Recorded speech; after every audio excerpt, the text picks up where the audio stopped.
नमस्कार दोस्तों, हमारे YouTube चैनल में आपका स्वागत है। आज हम आपके लिए श्री विष्णु पुराण के 5वें अंश का 33वां अध्याय लाए हैं, जहां हम बात करेंगे श्री कृष्ण और बाणासुर के युद्ध के बारे में। तो चलिए भगवान विष्णु का नाम लेकर शुरू करते हैं इस अध्याय को। श्री पराशर जी मैत्रेय जी से कहते हैं कि एक बार बाणासुर ने भी भगवान त्रिलोचन को प्रणाम करके कहा था कि हे देव, बिना युद्ध के इन 1000 भुजाओं से मुझे बड़ा ही खेद हो रहा है। क्या कभी मेरी इन भुजाओं को सफल करने वाला युद्ध होगा? भला बिना युद्ध के इन भार रूप भुजाओं से मुझे लाभ ही क्या है? इस पर श्री शंकर जी कहते हैं कि हे बाणासुर, जिस समय तेरी मयूर चिन्ह वाली ध्वजा टूट जाएगी, उसी समय तेरे सामने मांस भोजी यक्ष पिशाच आदि को आनंद देने वाला युद्ध उपस्थित होगा। इसके बाद वरदायक श्री शंकर को प्रणाम कर बाणासुर अपने घर को गया और फिर कालांतर में उस ध्वजा को टूटी देखकर अति आनंदित हो जाता है। इसी समय अप्सरा श्रेष्ठ चित्रलेखा अपने योग बल से अनिरुद्ध को वहां ले आई। अनिरुद्ध को कन्यांतपुर में आकर उषा के साथ रमण करता जान अंतपुर रक्षकों ने संपूर्ण वृतांत दैत्यराज बाणासुर से कह दिया। तब महावीर बाणासुर ने अपने सेवकों को उससे युद्ध करने की आज्ञा दी, किंतु शत्रुदमन अनिरुद्ध ने अपने सम्मुख आने पर उन सब को एक लो में दंड से मार डाला। अपने सेवकों के मारे जाने पर बाणासुर अनिरुद्ध को मार डालने की इच्छा से रथ पर चढ़कर उनके साथ युद्ध करने लगा, किंतु अपनी शक्ति भर युद्ध करने पर भी यदुवीर अनिरुद्ध जी से परास्त हो गया। तब वह मंत्रियों की प्रेरणा से मायापूर्वक युद्ध करने लगा और यदुनंदन अनिरुद्ध को नागपाश से बांध लिया। इधर द्वारकापुरी में जिस समय समस्त यादवों में ये चर्चा हो रही थी कि अनिरुद्ध कहाँ गए, उसी समय देवर्षि नारद ने उनके बाणासुर द्वारा बांधे जाने की सूचना दी। नारद जी के मुख से योग विद्या में निपुण युवती चित्रलेखा द्वारा उन्हें शोणितपुर ले जाए गए सुनकर यादवों को विश्वास हो गया कि देवताओं ने उन्हें नहीं चुराया। तब स्मरण मात्र से उपस्थित हुए गरुड़ पर चढ़कर श्रीहरि, बलराम और प्रद्युम्न के सहित बाणासुर की राजधानी में आते हैं। नगर में घुसते ही उन तीनों का भगवान शंकर के पार्षद प्रमथ गणों से युद्ध होता है। उन्हें नष्ट करके श्रीहरि बाणासुर की राजधानी के समीप चले गए। उसके बाद बाणासुर की रक्षा के लिए 3 सिर और 3 पैर वाला माहेश्वर नामक महान ज्वर आगे बढ़कर श्री भगवान से लड़ने लगा। उस ज्वर का ऐसा प्रभाव था कि उसके फेंके हुए भस्म के स्पर्श से संतप्त हुए श्री कृष्णचंद्र के शरीर का आलिंगन करने पर बलदेव जी ने भी शिथिल होकर नेत्र मूंद दिए। इस प्रकार भगवान शंखधारी के साथ उसके शरीर में व्याप्त होकर युद्ध करते हुए उस माहेश्वर ज्वर को वैष्णव ज्वर ने तुरंत अपने शरीर से निकाल दिया। उस समय श्री नारायण की भुजाओं के आघात से उस माहेश्वर ज्वर को पीड़ित और विह्वल हुआ देखकर पितामह ब्रह्मा जी ने भगवान से कहा, इसे क्षमा कीजिए। तब भगवान मधुसूदन ने, अच्छा, मैंने क्षमा किया, ऐसा कहकर उस वैष्णव ज्वर को अपने में लीन कर लिया। जिस पर ज्वर ने कहा कि जो मनुष्य आपके साथ मेरे इस युद्ध का स्मरण करेंगे वह ज्वरहीन हो जाएंगे। ऐसा कहकर वह चला गया। इसके बाद भगवान कृष्णचंद्र ने पंचांगनियों को जीतकर नष्ट किया और फिर लीला से ही दानव सेना को नष्ट कर दिया। तब संपूर्ण दैत्य सेना के साथ बलिपुत्र बाणासुर भगवान शंकर और स्वामी कार्तिकेय जी भगवान कृष्ण के साथ युद्ध करने लगे। श्रीहरि और श्री महादेव जी का परस्पर बड़ा घोर युद्ध हुआ। इस युद्ध में प्रयुक्त शस्त्रों के किरण जाल से संतप्त होकर संपूर्ण लोक क्षुब्ध हो गया।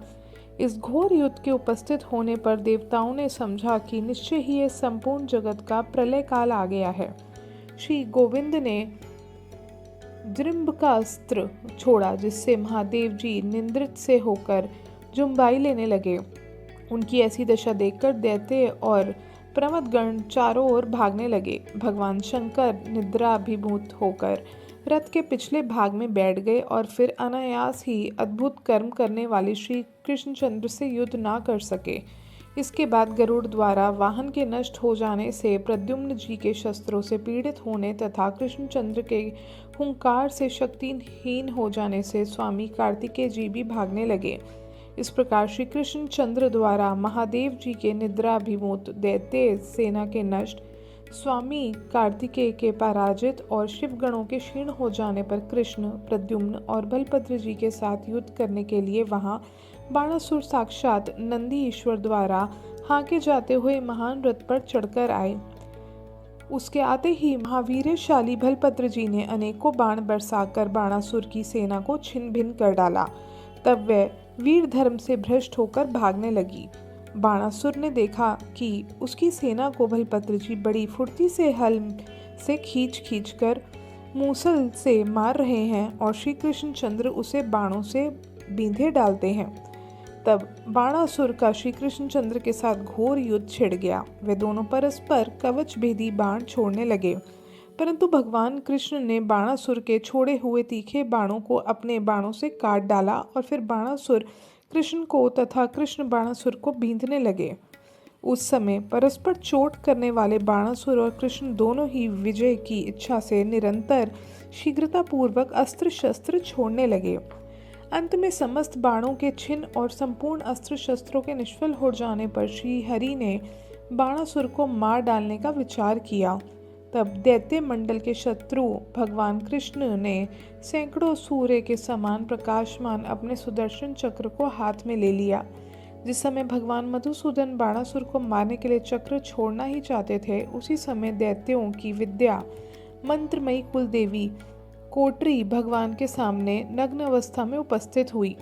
उसे देखते ही भगवान ने नेत्र मूंद लिए और बाणासुर को लक्ष्य करके उस शत्रु की भुजाओं के वन को काटने के लिए सुदर्शन चक्र छोड़ा। भगवान अच्युत के द्वारा प्रेरित उस चक्र ने दैत्यों के छोड़े हुए अस्त्र समूह को काटकर क्रमशः बाणासुर की भुजाओं को काट डाला, केवल 2 भुजाएं छोड़ दी। तब त्रिपुर शत्रु भगवान शंकर जान गए कि श्री मधुसूदन बाणासुर के बाहुवन को काटकर अपने हाथ में आए हुए चक्र को उसका वध करने के लिए फिर छोड़ना चाहते हैं। अतः बाणासुर को अपने खंडित भुज दंडों से लोहू की धारा बहाते देख श्री उमापति ने गोविंद के पास आकर साम पूर्वक कहा कि हे कृष्ण, हे जगन्नाथ, मैं जानता हूँ कि आप पुरुषोत्तम परमेश्वर परमात्मा आदि अंत से रहित हैं।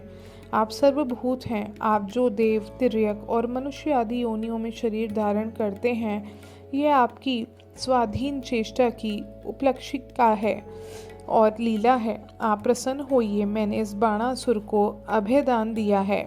मैंने जो वचन दिया है उसे आप मिथ्या ना करें।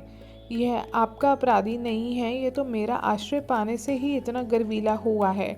इस दैत्य को मैंने ही वर दिया था, इसलिए मैं ही आपसे इसके लिए क्षमा कराता हूँ। त्रिशूल पाणी भगवान उमापति के इस प्रकार कहने पर श्री गोविंद ने बाणासुर के प्रति क्रोध भाव त्याग दिया और प्रसन्न वदन होकर शंकर जी से कहा कि यदि आपने इसे वर दिया है तो ये बाणासुर जीवित रहे। आपके वचन का मान रखने के लिए मैं इस चक्र को रोक देता हूँ। आपने जो अभय दिया है वह सब मैंने भी दिया है। हे शंकर, आप अपने को मुझसे सर्वथा अभिन्न देखें। आप यह भली प्रकार समझ लें कि जो मैं हूँ सो आप हैं तथा ये संपूर्ण जगत, देव, असुर और मनुष्य आदि कोई भी मुझसे भिन्न नहीं है। जिन लोगों का चित्त अविद्या से मोहित है, वह भिन्नदर्शी पुरुष ही हम दोनों में भेद देखते हैं और बतलाते हैं। मैं प्रसन्न हूँ, आप पधारिए, मैं भी अब जाऊंगा। इस प्रकार कहकर भगवान कृष्ण जहाँ प्रद्युम्न कुमार अनिरुद्ध थे वहां गए। उनके पहुंचते ही अनिरुद्ध के बंधन रूप समस्त नागगण गरुड़ के वेग से उत्पन्न हुए वायु के प्रहार से नष्ट हो गए। उसके बाद सपत्नी के अनिरुद्ध को गरुड़ पर चढ़ाकर बलराम, प्रद्युम्न और कृष्णचंद्र द्वारकापुरी में लौट आए। वहां भूभार हरण की इच्छा से रहते हुए श्री जनार्दन अपने पुत्र पौत्र आदि से घिरे रहकर अपनी रानियों के साथ रमण करने लगे। इस प्रकार श्री विष्णु पुराण के 5वें अंश का 33वां अध्याय समाप्त होता है। 34वें अध्याय में हम पौंड्रक वध और काशी दहन के बारे में बात करेंगे। धन्यवाद।